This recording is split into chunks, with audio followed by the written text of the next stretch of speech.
All right, howdy, and welcome everyone to Texas A&M's Virtual Earth Month. We're really happy that you decided to join us today.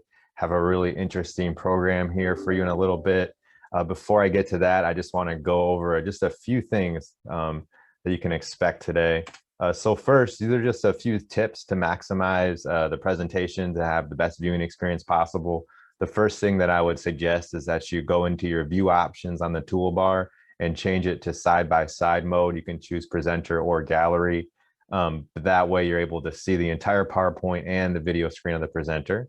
The next thing that I want you to be aware of is that I have enabled the live transcripts. So if you would like to see subtitles during the course of this presentation, once again, just go to your toolbar and you should see something that says live transcript that you can turn on or off. And then also at the very end of this presentation, we're going to ask our presenters a few questions.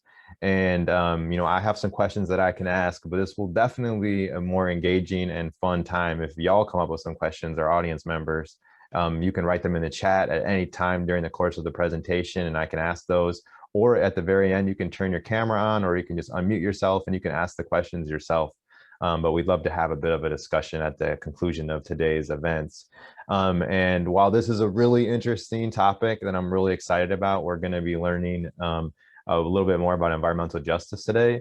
You may also be here because you've heard about, we have all kinds of prizes that you can acquire by participating in Virtual Earth Month. So I want to go over just quickly how you're able to earn prizes. So first of all, you get points, and the points, you can use those towards giveaway items. And one of the ways you get points is collecting code words during these live virtual events. So every code word you collect will equal 1 point, and each point you can use to redeem that for one entry into a random draw giveaway that we're going to have. So what that means is the more points you get, the more entries you get into the drawing. And we will have the code words written on a PowerPoint slide. They will be spoken or they will be written in the chat. And what you need to do is you need to keep track of your code words and you need to collect all your code words and save them until the very end of this Virtual Earth Month.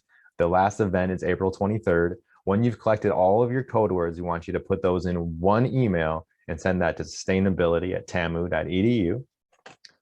And you can earn up to 7 points per live event, depending on the event. And that's what happens when you watch live. So we definitely encourage you to watch live. Tell your friends, family that are going to participate to watch live. That is definitely your best opportunity to get the most entries possible, into the prize giveaway. And so definitely watch live and encourage others to do the same. And on top of all the prizes that the Office of Sustainability is offering, we've also partnered with the School of Innovation, and they have a maroon-based app. And you can actually earn up to $2,000 in cash prizes. You get points for attending events. You can put those towards cash giveaways that they do every semester. So check that out as well. You can download the Maroon-based app, and all of the rules and details can be found here on this webpage. I will also drop information in the chat during the course of this presentation. You can go to our website, sustainability.tamu.edu, for more. And here's some prizes that you can win. You can get a Nintendo Switch. You could get fitness watches, all kinds of different varieties you can choose from. Wireless headphones, again, different varieties you can choose from. We have Yeti coolers that you can win. Again, different varieties you can choose from. We have a GoPro Hero 7. We have Office of Sustainability. That's what you're probably really here for, the Office of Sustainability t-shirts and water bottles. We have those as well. So all kinds of cool things are available. So with that said, I would now like to turn this presentation over to Catherine and Renee. They're going to talk to us a little bit about environmental justice. So whenever you ladies are ready, please take it away. Awesome. Thank you so much. Hey guys, let me share my screen really quick.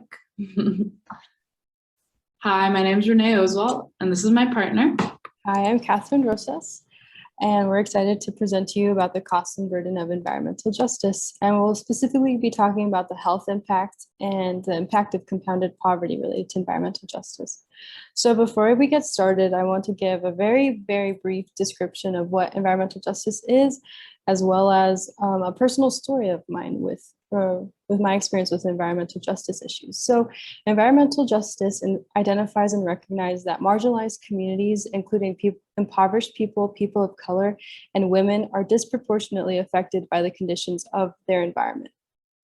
Often we think of these situations as worlds away from us, as only occurring in third world countries with toxic waste everywhere. But the reality is that it happens even here in the United States. My family and I, we consider ourselves Chicanos and native to Mexico. Growing up, I spent a lot of time in Chicago, and I remember not being able to touch the soil, not being able to drink the water, and seeing like gray fog everywhere and not really knowing what it was or how it affected me. But now as I'm older, I recognize that we were in a not fair living situation of living right next to oil rigs and train stations. And I grew up with a lung disease that I still have today and have had many hospitalizations related to it. But I'm sharing this story to let y'all know that this is something that's happening today in the United States and to people you know. So now that we have established that it really does exist, we'll go into our presentation.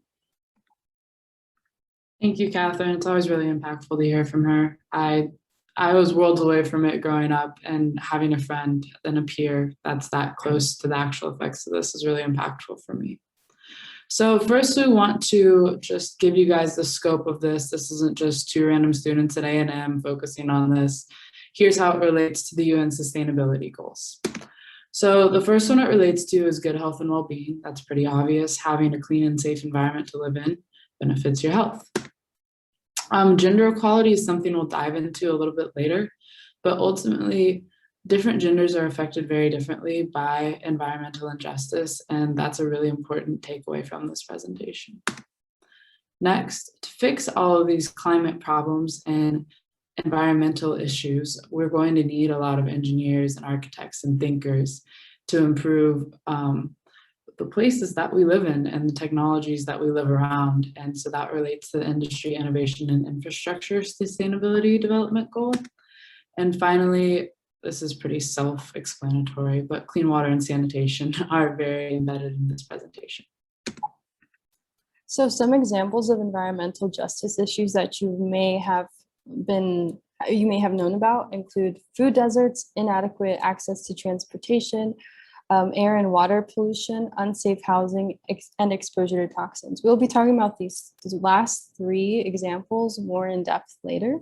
And all of these problems are based in equity, health, and land use planning. So we want to establish the groups that we are talking about having the environmental burden placed disproportionately on. And to do this, I think the first point that's really important is to establish, we don't believe that being a woman or in one of these minority groups or being a child is something that inherently, well, being a child might, but is something that inherently inhibits your ability to economically thrive. It's the marginalization that you're experiencing by society that does this. Society undercutting your economic success through education or through hiring opportunities or through intergenerational wealth. So that's the first piece to establish. Now, who am I talking about when I'm saying that demographics are being treated disproportionately in relation to environmental injustice? I'm talking about Black communities, Hispanic communities, Native communities, and a couple other racial demographics within this country, primarily. As you can see in the graph that's on the page, it's really good visual for me, at least. You can see the total population percentages compared to populations in poverty. And what you're obviously seeing on this graph is whites are 60% of the total population, but 41% of the people in poverty. And that means they're underrepresented. And how does that happen? Well, Hispanics and Black Americans and Natives are being overrepresented in these demographics as well.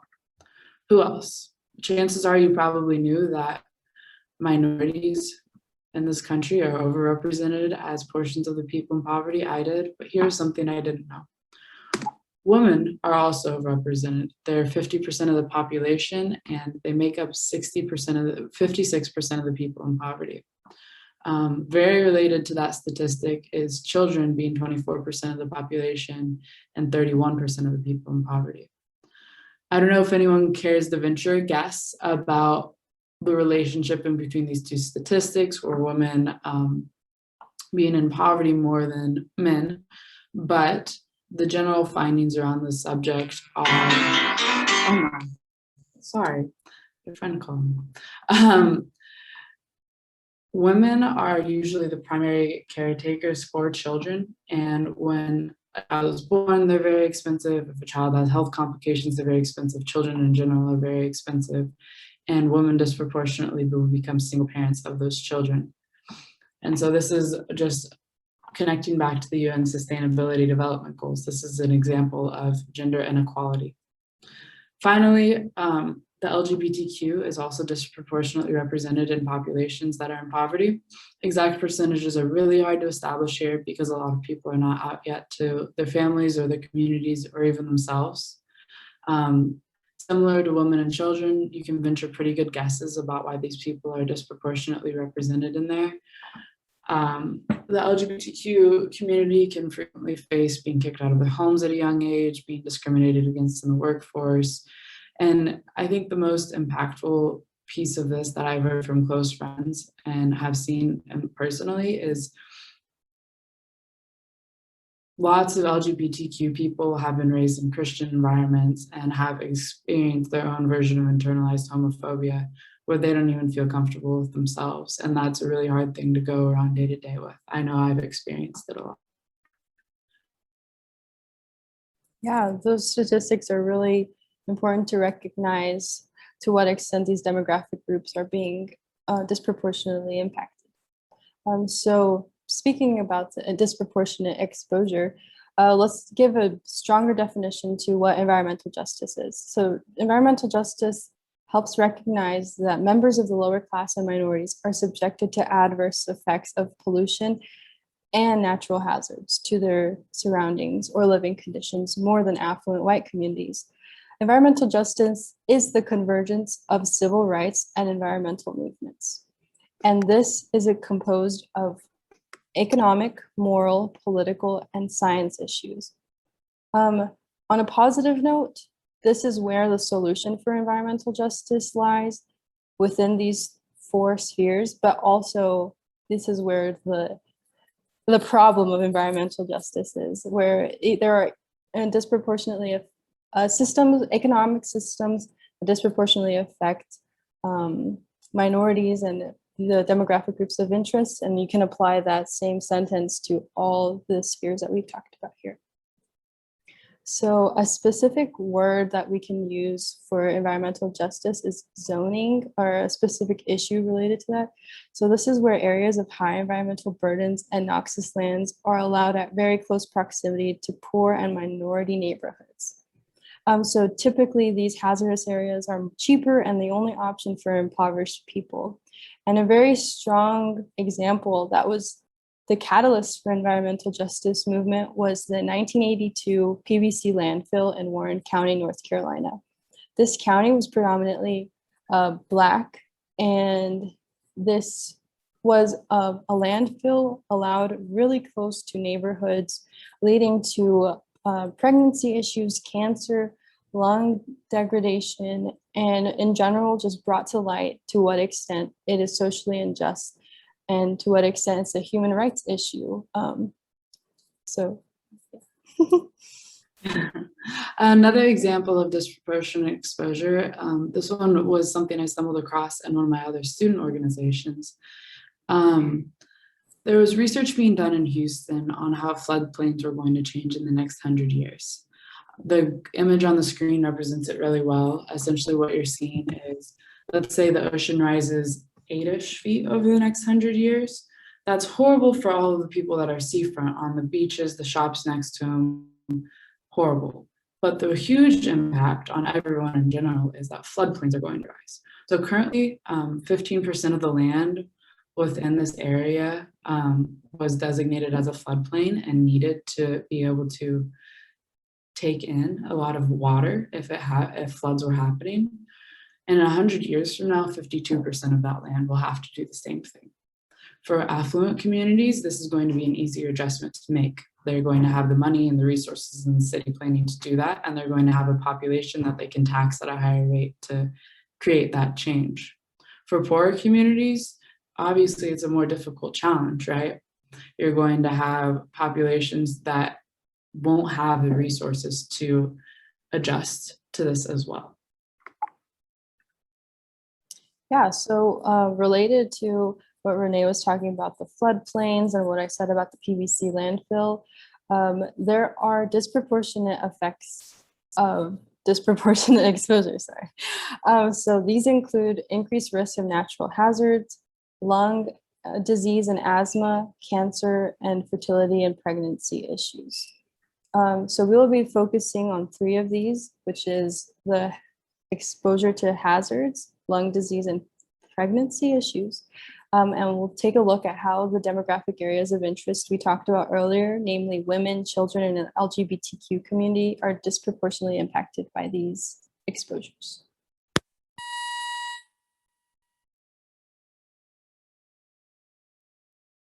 Hey, I think you got muted somehow. I can't hear you anymore.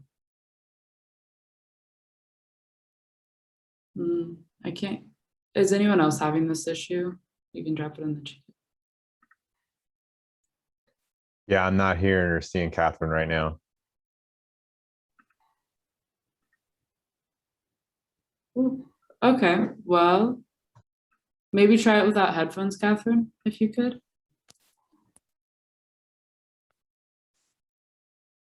Try again.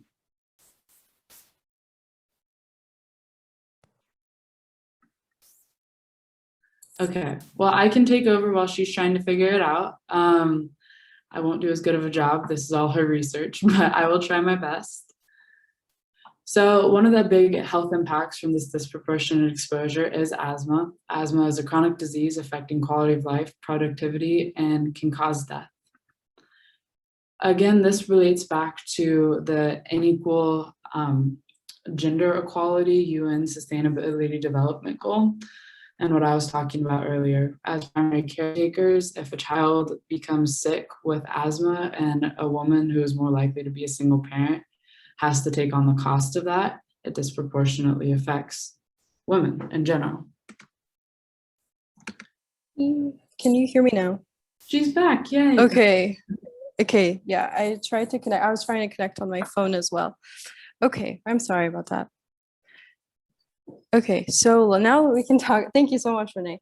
Yeah. Now we can talk about the economic burden that is to not only the individual, but also society.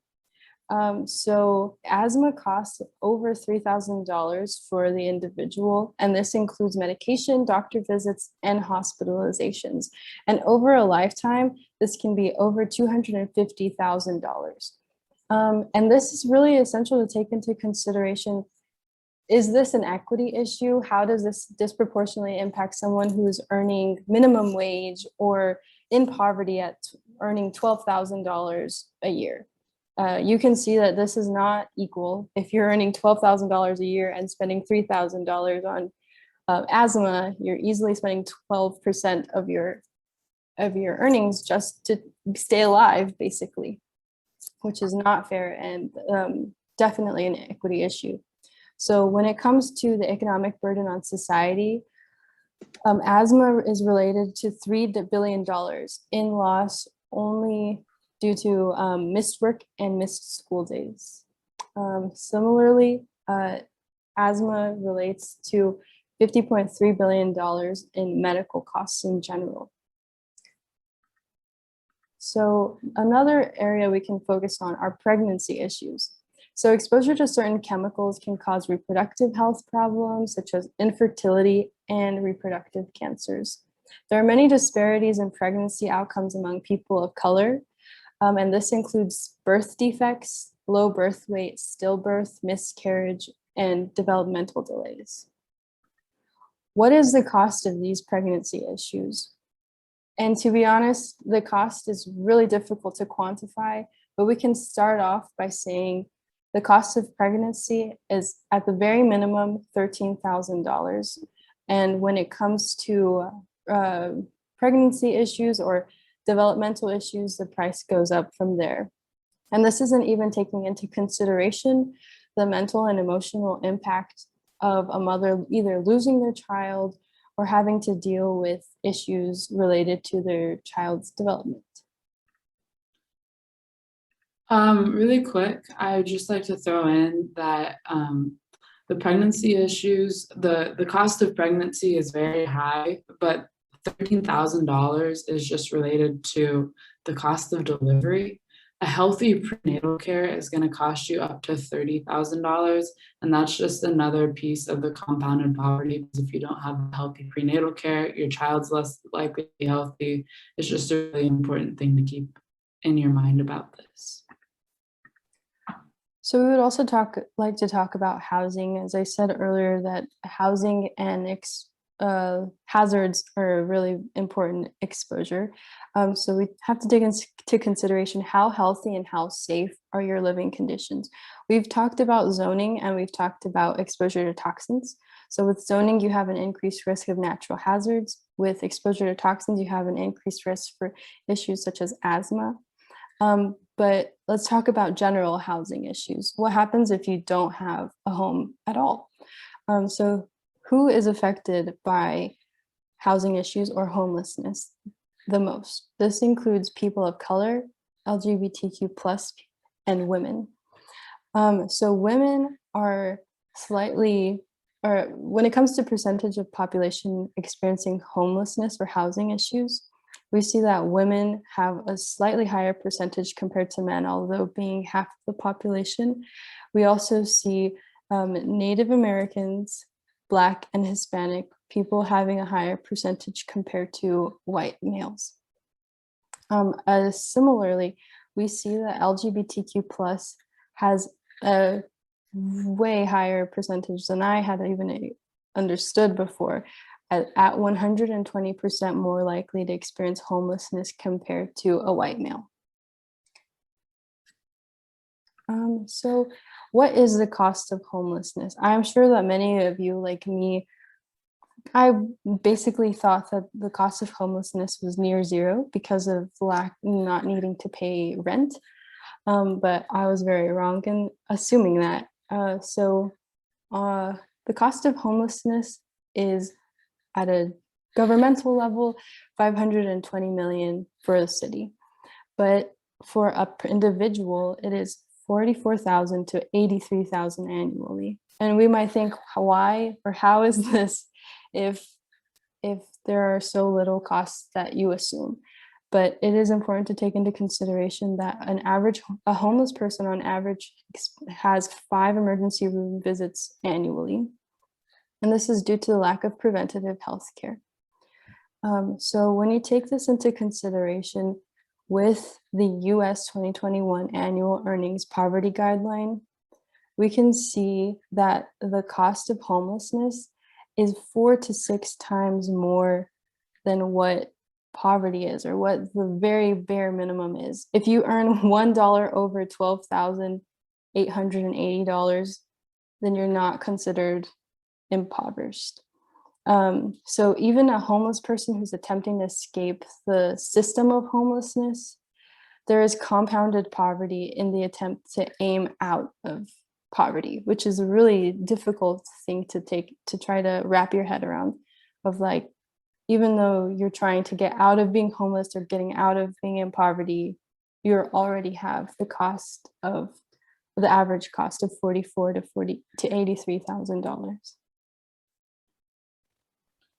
So going back out to a more historical context now, I think it's really important to ask ourselves, are these disproportionate impacts intentional? The answer is yes.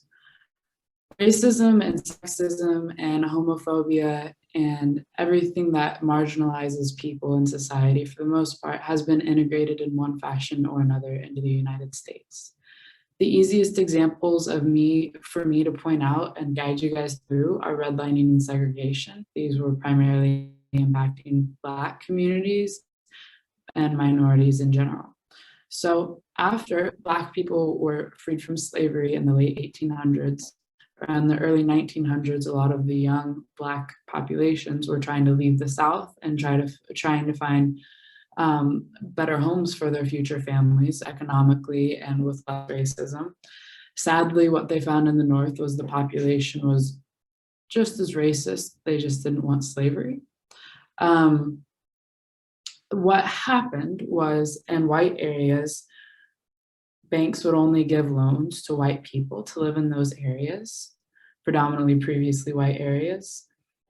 And Black folks and folks that were minorities were not given loans to live in those same areas. And so every minority and all of these Black people were forced in the singular areas of the city, which is not a horrible situation. Like, Black people are entirely able to self-govern in A, B, and C. However, the issue becomes they didn't have any intergenerational wealth, and they hadn't had a chance to build wealth. And services that were locally provided, transportation, education, keeping pollution away from those areas, those were all things that required money to do well. And since all of the impoverished communities were located in one area, the local property taxes funding their services weren't high. They couldn't tax the populations at a high rate, and they couldn't get very much money from those populations because there wasn't money to be had. So things that are good at establishing wealth in communities, like transportation, education, and keeping populations safe and healthy, were not being funded appropriately. And this prevented people from establishing the intergenerational wealth levels that we see in white communities. So you don't believe me, you don't think racism was integrated in the United States and is continuing, the racist history of this country is continuing today. I think we can agree on the idea that even if this was a normal thing, it still needs to be fixed. People do not deserve to have cancer at higher rates, or have worse educations, or have less access to food, or be around more pollution because they are poor. Also, heads up, keyword right here. Awesome. So I definitely agree with Renee, and I really hope everyone else does that. Even if it's not intentional, it must be fixed. And so here are some solutions to environmental injustice that have been agreed upon. So for a governmental level, compensation and collaboration are essential for developing solutions. So compensation to end compounded poverty helps secure environmental justice by offering an opportunity to escape systems that keep individuals in areas of environmental injustice. And the collaboration and diversification of decision makers helps city planners, policymakers, and public health professionals develop and address these issues of equity, health, and land use problems in a more sustainable way.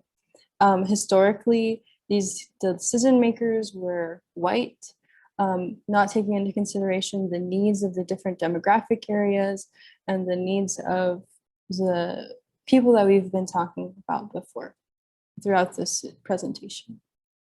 So although those are ways that the government can help, or decision makers, how can you help? You can help by starting off recognizing unique suffering of people of color, women, children, LGBTQ people, and their experience with hazardous environments, and advocate for policies that improve their situations. You can support and advocate for the right of healthy environments and equitable access and distribution of resources. You can urge regulatory protection and safer labor practices, making sure that individuals are not exposed to toxic chemicals or have a safe work environment. You can support gender equality, promoting programs that help women receive more equitable resources. Encourage agencies such as the FDA, EPA, and OSHA to pass and enforce regulations on pollutants. You can help dismantle and repeal existing regulations that place the burden of harmful environmental exposures on communities of color. And you can get involved in the political process. And a really easy example is to vote. Okay, so now if you have no idea where to start looking at the stuff, you think it's interesting, you want to think more about it, you know it's complex and it's hard to talk about, but it's really interesting to you, pull out your phone, take a picture of this slide. These are the places that I started learning about environmental injustice, and they're really eye-opening for me. First, you want to look at food deserts. That was the one that blew my mind. I was looking at it in a biomedical research class this semester. Essentially, people in more impoverished areas are less likely to have access to cheap, healthy food or transportation to get to that cheap, healthy food. Tying that into transportation disparities, 2 miles in your Prius is a lot different than 2 miles on foot. And it's really important to look at the burden that that places on communities just to feed themselves. The second thing that really opened my eye to how historical racism was very present in today's landscape as well as current racism, but this is particularly historical racism that's still rearing its head, is wealth building. Intergenerational wealth is a huge part of having wealth and having a high net worth. In particular, 60% of wealth is intergenerational. What your parents had will dictate a lot of what you had. And if your family was in slavery at one point, or being heavily discriminated against, or being discriminated against at all, it's harder and harder to build wealth, and that will affect every subsequent generation. Envy, I think that's how you say it, not in my backyard cases.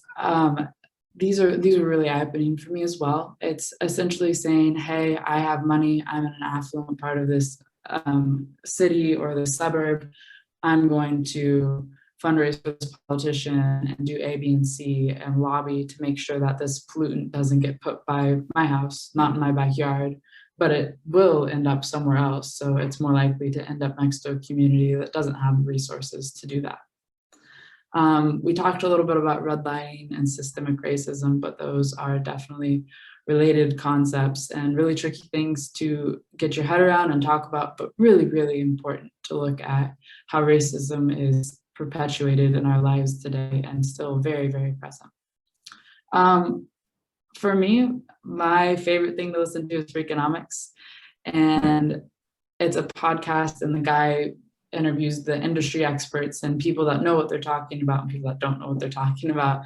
And whatever my next question is the one that he asks to this expert. These are the episodes that I find impactful on this topic. I'm sure there are more of them that you guys will like, but my favorite are the two that are bolded at the top and bottom.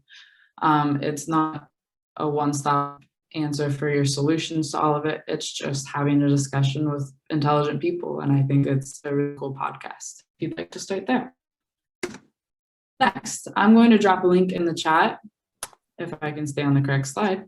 And it'll be a Google form. What we're asking you guys to do is during this discussion period, feel free to ask any questions, bring up any examples that you might have, anything that you disagree with or agree with, and make sure to keep the discussion respectful. But fill out this Google form, Google example of environmental injustice, find one you like, drop the link in the Google form with a brief description and maybe the article title. It's really simple, and then we're gonna have a conversation about it. So I'll give you guys a few minutes to do that, but if you have any questions, feel free to ask them.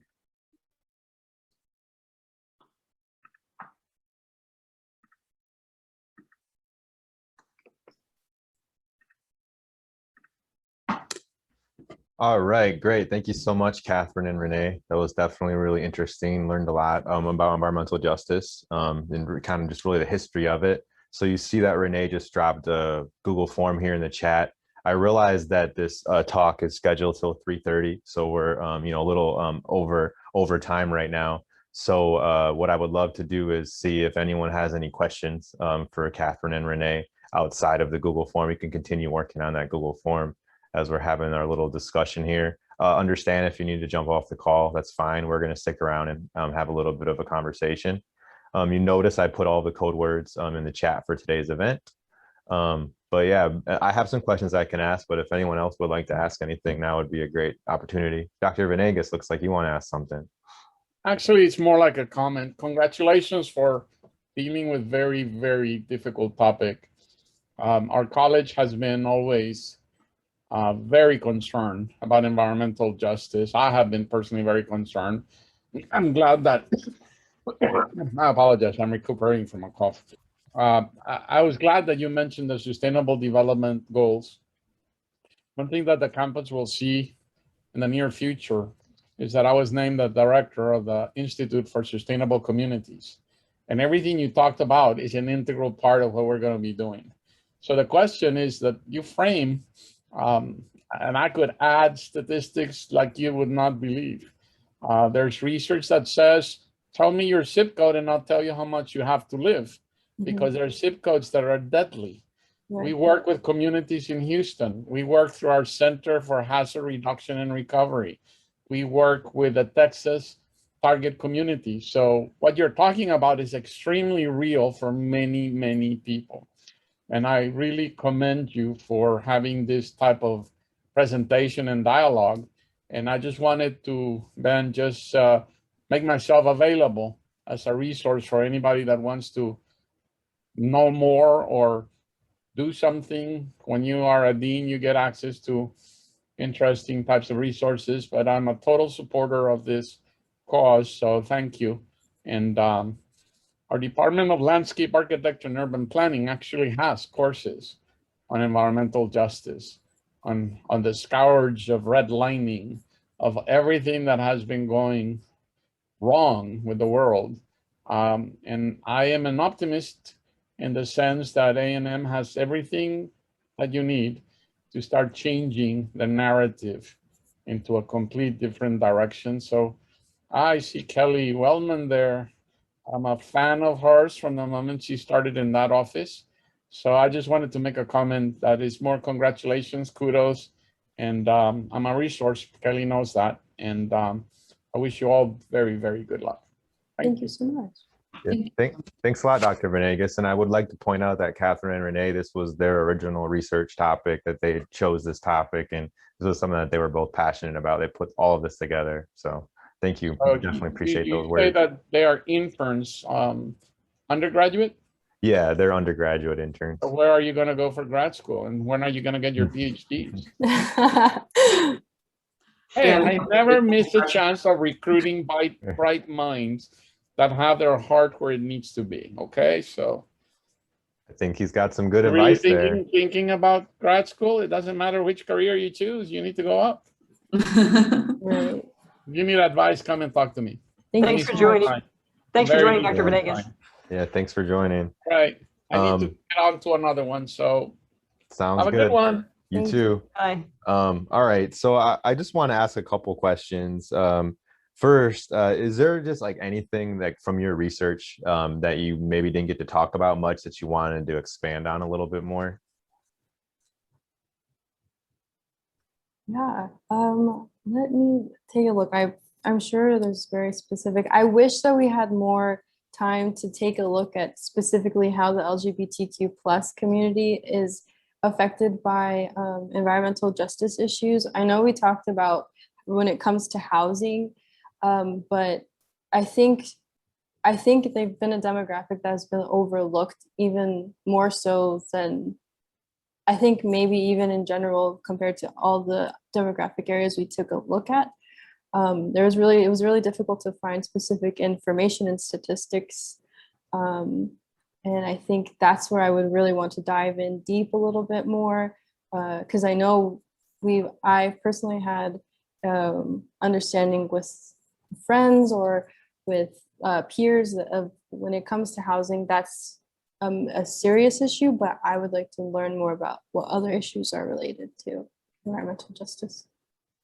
Yeah, while she's looking through her research to see if anything sparks your interest, I would just like to say thank you guys for sticking with me through some of these hard topics. They are very hard to talk about, and I am sure I misspoke more than once, but I hope you got what the information I was trying to get to you all and the way that it made sense to you. Our Google form is getting some responses, which is really cool. I think the first one that came through was the Flint, Michigan crisis, where there was lead pipes that were in, the pipes were corroding and putting lead in people's water. And I do believe this was a disproportionate impact on minority communities as well. I haven't read that much about it, but I have looked at it once or twice.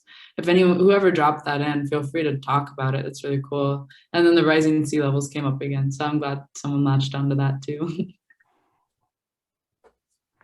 Yeah, definitely. All right. So another question that I guess, I can ask is, when you're looking at your research, we're looking at some of the issues were not necessarily local. Did you find any kind of local environmental justice issues in your research that you wanted to talk about or bring up? I mean, local to this specific community or, the larger Texas area? Maybe not so much specific to the research I did for this, but I was in another class and we had to do something similar. And with that research, I found that there were a lot of communities, impoverished communities and Hispanic/Latino communities in Bryan that their backyard was an oil rig. It wasn't like a yard in a field and then their house. It was literally their backyard was the oil rig. And I remember seeing kids playing around with it. And although it's not so much like a very crazy concern, if there was an issue related to leaks or if the technology or the actual technology itself had an issue, then it would become a really major problem for the community that was living in there. But that's an example in Bryan College Station. So are you saying that like there's segregation issues here locally as well? I would say yes. I would say at least I would say that there are issues related to segregation and redlining, but also just access to what land is available to people who are in poverty, or that is what the cheapest land is, and that's where they can afford to exist. Okay, great, excellent. So that's all the questions that I have. If I don't know if the two of you have anything you want. It looks like Jesse popped on the screen. Do you have a question you wanted to ask? It was not a question. It was more to kind of go off of your point you just made, Catherine. So when I was doing research for a paper, not like a professor, I was doing nuclear and environmental justice, and a lot of the times, you're talking about the land being cheaper, but it kind of goes into this like systemic cycle of, I can't remember, I think it was Dean Kine, it was the paper I was reading, and they surveyed people and a lot of them were like, oh, well, they're just used to it. They, you can put the nuclear plant there, like they're used to that kind of thing. And it's like, what? Like no one should be used to that. Like that's not a thing anyone ever should be used to. And I remember that made me so angry when I read that. And so, it is a lot about the land being cheaper and that's what they can afford, but a lot of it's like just this systemic cycle that they can't get out of because, and that's how it goes into intergenerational justice as well, is it's just so difficult to get out of these situations. That just kind of reminded me of that. Yeah, and when you say that, it makes me think too, a lot of times people are like, well, if there's a power plant in your backyard, just move. If you live in Cancer Alley in Louisiana, why do you live there? Just move. And like that's obviously very difficult for someone to just pick up and move. It costs a lot of financial resources. If you already have a home, is there going to be a way for you to sell that home? Who's going to want to move into that property? Do you want to sell it to anybody else? It's a terrible place to live. So like you said, it's not, this is definitely systemic. And I think what's really important for everyone to think about is you really can't divorce, these sustainability issues from issues of race and racism. Right. It's all part of the same issue. Yeah. So we question in the chat. Yeah. Yeah. We want to ask it? Yeah. So read it out loud. I can read it if you want. Yeah, go ahead. What are trends looking like towards environmental injustice? Are things getting better, more stagnant, or worse? Yeah. So yeah, Catherine, do you want to go or do you want me to? I can just give a little tiny thing that environmental justice wasn't seen as a movement or as even like separate from civil rights or human rights. Although it's connected, it wasn't seen as a movement until the 80s. So I think at least we're getting traction, and I know we're moving closer towards solutions, and at least acknowledging the problem and moving towards solutions is where we're at right now. Yeah, I think she's exactly right. They're hard things to kind of quantify the direction of, but one quote, it's from the author of, I think the book's title is a rescue plan for Black America. He's a really well-respected author, Black author. I think he's a professor at an Ivy League. I don't know, whatever. He's a smart guy. And his quote is, essentially the Black community and minority communities and people that are marginalized, they don't have to wait, and they can't always wait for the slow progress of society. These issues need to be fixed now, and these are real lives. And even if it is getting better, it does need to be fixed now. It needs to be fixed as fast as possible. It's not something that can be done slowly. People are dying, people are being seriously impacted. And the most aggressive solution is the one that we need to be going at. Yeah, and I can add on to that question in terms of better, stagnant, or worse. I think it's very hard to quantify, you know, what the reality is on the ground. One thing I would say is better is the conversations around environmental justice. They're happening much more frequently than they have been in the past. You see a lot more talk about environmental justice issues on social media. And I think another word that's important to think about is intersectional environmentalism. That's something you may have noticed throughout this presentation is folks that are dealing with environmental injustices, you know, there's kind of different levels to that, where it's like, if you are a woman, if you're a child, if you're a member, you know, of one of these different groups of people that are not majority group members, that's all of those things are combined into kind of what you're having to deal with, you know, on a daily basis. So I think the trends of conversation and knowledge are really picking up. I don't know where we're at with the action. I would say that's still, you know, a ways off. I think we're not really solving the problems, but talking about them is a big step. I think that's all the questions that we have. Do you all have anything that you want to conclude with? Otherwise, we can go ahead and end this call. No, I just am really thankful for the opportunity to talk to you all about this topic. Yeah, thank you. Thank you so much. Thank you, Catherine, for being my friend. Just thinking it out with me. And I realize, as I say, we'll end it. I have two more quick things I want to go over really quick. Our next talk is tomorrow. It's also at 3 p.m. We're going to learn about the transportation transformation at Texas A&M. So sustainable transportation options. So looking at a different area of sustainability, and that's tomorrow at 3. Please join us. And then I also just want to take this opportunity. Catherine and Renee are currently interns in the Office of Sustainability Internship Program. And right now, applications are open. So check out our website, sustainability.tamu.edu, for how you can apply to that. And they close this Friday. So get your applications in and come join a cool team. So that's everything. I hope everyone has a great day. And again, thank you, Catherine and Renee, for teaching us a bit more about environmental justice. I know I learned a lot. So thanks a lot, and bye, everybody. Thank you.